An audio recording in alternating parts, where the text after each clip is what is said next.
E aí, pessoal? Sentiram minha falta? Tudo bem com vocês? Eu já estava ansioso para gravar um vídeo novo e encontrar com vocês, hein?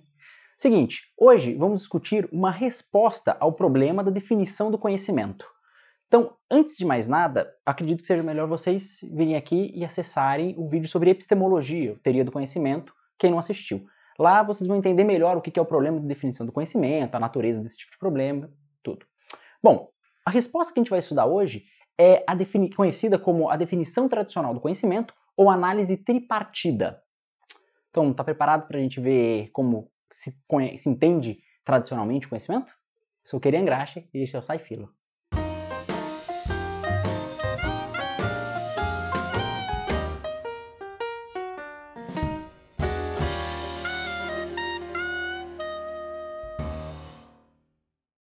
Antes de começarmos a falar sobre o problema da definição do conhecimento e a análise tripartida, seria interessante fazer uma distinção entre dois tipos de conhecimento.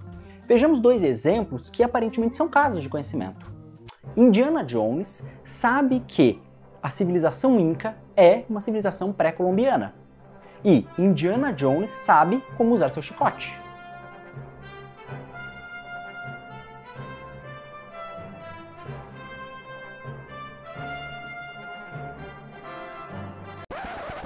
Se pararmos para pensar um pouco, veremos que existe uma diferença entre esses dois casos.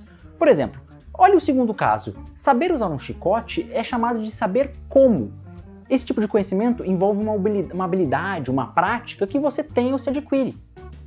Por outro lado, saber que a civilização Inca é uma civilização pré-colombiana é chamado de saber que. Isso envolve, de algum modo, você saber alguma coisa, uma proposição. Então, grande parte das vezes, o saber que também é chamado de conhecimento proposicional. Ainda que seja interessante compreendermos o que é o saber como ou conhecimento prático, nós aqui vamos discutir o conhecimento proposicional. Mas espera um pouquinho. Eu estou falando aqui sobre conhecimento proposicional, mas não expliquei uma coisa. O que são as proposições? Bom, existe um debate filosófico extenso para saber a natureza das proposições. Uma caracterização geral de uma proposição é: ela é um conteúdo expresso por frases afirmativas, sendo ela uma entidade não linguística e portadora primária de valores de verdade. Vamos explicar melhor isso. O primeiro e o segundo ponto afirma que as proposições são expressas por afirmações, mas que não são elas mesmas entidades linguísticas. Vejamos dois exemplos. Pense nas seguintes afirmações: o céu é azul e the sky is blue. Em termos linguísticos, essas duas frases são diferentes, pois uma está em português e outra em inglês, por exemplo. Contudo, elas expressam a mesma proposição. Ambas afirmam que o céu é azul. Devemos notar que perguntas, ordem, interjeições, onomatopeias e até mesmo promessas não expressam proposições. Mas por quê? Por conta da terceira condição. As proposições são portadoras primárias de valores de verdade. Mas o que isso quer dizer? As proposições são verdadeiras ou falsas. Nós não dizemos que uma pergunta como "choveu hoje" é falsa. De outro modo, a proposição expressa pela afirmação "hoje está chovendo" é algo que pode ser verdadeiro ou falso. Depois dessa rápida explicação acerca do que são as proposições, vamos voltar aos casos de conhecimento. Uma forma muito usual de expressarmos o conhecimento proposicional é na forma S sabe que P, sendo S o sujeito que conhece, às vezes chamado de agente epistêmico, e P a proposição conhecida por ele. Mas agora, olhando dessa forma, fica fácil de ver aonde que está o problema da definição de conhecimento. É saber exatamente o que significa o termo saber que. Quais são as condições que precisam ser satisfeitas para que o S saiba que P? Como dito no início, nesse vídeo vamos discutir uma resposta muito famosa a esse problema, chamada de definição tradicional ou análise tripartida do conhecimento. É comum encontrarmos filósofos afirmando que a definição tripartida ou a análise tripartida do conhecimento foi proposta por Platão. Isso está parcialmente certo. Em duas obras, Meno e Teeteto, o super-herói e personagem principal das obras de Platão, Sócrates, discute a natureza do conhecimento. E, por incrível que pareça, mesmo desde 2500 anos atrás, ele já assumiu algumas posições acerca da natureza do conhecimento que até hoje nós assumimos. Por exemplo, conhecimento envolve verdade. Não conhecemos falsidade. Nós podemos saber que algo é falso. Pense no seguinte caso. Nós sabemos que é falso que 2 mais 2 é igual a 5. Mas a proposição conhecemos é verdadeira, pois de fato é falso que 2 mais 2 é igual a 5. Outra coisa que nós assumimos desde a época de Sócrates é que conhecer algo envolve nós acreditarmos naquilo. Sócrates chamou essa condição de opinião. Nós temos uma opinião naquilo. Mas hoje em dia nós chamamos de crença. Temos até aqui, então, duas condições para o conhecimento. Vejamos. S sabe que P, se e somente se 1. S acredita que P e 2. É verdade que P. Mas será que ter crença verdadeira é suficiente para termos conhecimento? O próprio Sócrates percebeu que essas duas condições não são suficientes. E fica bem claro isso com um exemplo.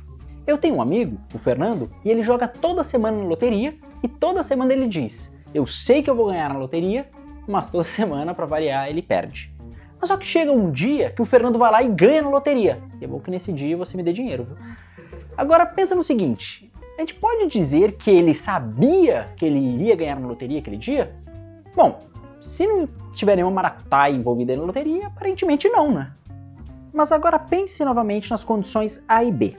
Fernando acreditava que iria ganhar, ou seja, esse caso satisfaz a condição A. E, além disso, é verdade que ele ganhou, ou seja, esse caso também satisfaz a condição B. No entanto, mesmo assim dizemos que o Fernando não sabia que ele ia ganhar. Então essas duas condições não parecem ser suficientes para termos casos de conhecimentos. Sócrates, ao perceber esses casos de conhecimento por sorte, ou no caso, crenças verdadeiras por sorte, ele percebeu que precisaríamos de mais uma condição para que se tenha conhecimento. Ele diz então que, além de um indivíduo para conhecer ter que acreditar que P e ser verdade que P, ele precisa estar seguro de que é o caso de que P. Hoje em dia nós chamamos essa condição de justificação. Deste modo, pense lá no caso do Fernando. Ele não conhecia por causa que ele não tinha segurança de que ele iria ganhar, não tinha nenhuma maracutaia envolvida, então parece que ele não sabia, era como mais um dia, mais uma semana em que ele dizia, eu sei que eu vou ganhar, e não ganhava, mas aconteceu que por sorte ele ganhou. Deste modo, temos então agora uma nova condição, e podemos avaliar o conhecimento proposicional como S sabe que P, se e somente se 1. S acredita que P, 2. É verdade que P, e 3. S está justificado a acreditar em P. A definição tradicional, que acredito que seja proposta por Sócrates, Platão, ou análise tripartida, tem esse nome, análise tripartida, exatamente por isso. O conhecimento seria analisado em 3 partes, como crença verdadeira e justificada. Contudo, em 1963, o filósofo norte-americano Edmund Gettier, alguns chamam de Gettier porque acredito que o nome dele é francês, tá? Ele publicou um artiguinho de 3 páginas, na qual ele mostra 2 contra-exemplos contra a definição tradicional, ou análise tripartida.